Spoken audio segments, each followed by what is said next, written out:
It's Jeannie Ortega with the Christian Post. Great job in the film. Thanks so much. mean, I think every female is, we're looking for that person we're relating to in the film. And your character is just so inspiring, strong. You have your own goals and ambitions, but still you're a support.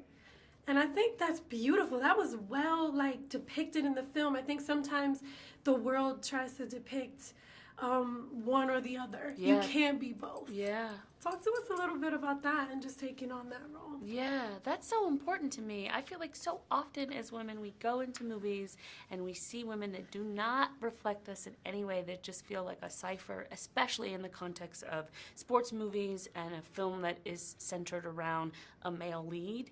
And that was really important for me to just buck convention in that way. And I feel really lucky that I get to work with collaborators who also happen to be men, but are responsive to that and receptive to that. And Stephen Capel Jr. and I, the director, talked so much about that this go-round, that we wanted to, continue in the tradition of what we established in the first Creed and even go deeper and further and let her occupy more space in this narrative. So I feel so lucky because I love to play her. She's so fun. Yeah, awesome. And we all love you. I feel like we just identify with some part of what your character is in the film. Oh, thank you. So Rocky quotes for days in Creed 2. Yeah, true.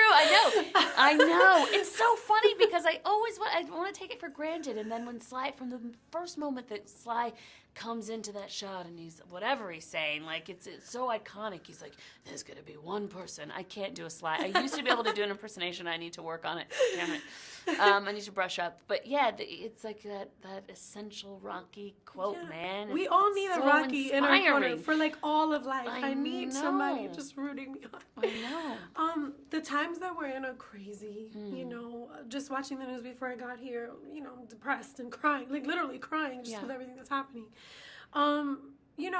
If you had to kind of take something that was in the film, or just there's a kind of Rocky-ism in your mind for the world now in the state that it's in, what would it be?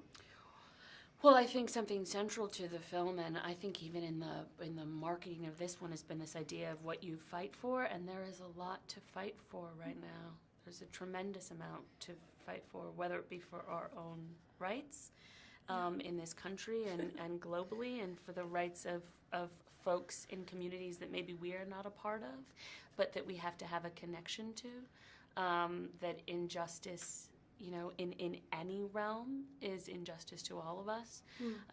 So I think that idea of fighting, and I know, as you were saying, that you read the news and it can feel really harrowing and depressing, but also inside of it, there are so many victories every single day.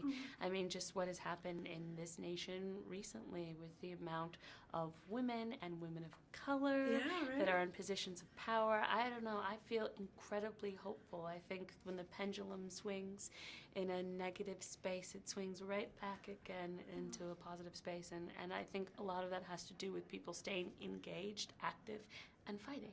Yeah, amen. And this film is a reminder to do that. Yeah, I think so. Awesome. So great seeing you. Thank you for your work. So good to see you too. Thank you. Thanks for being here.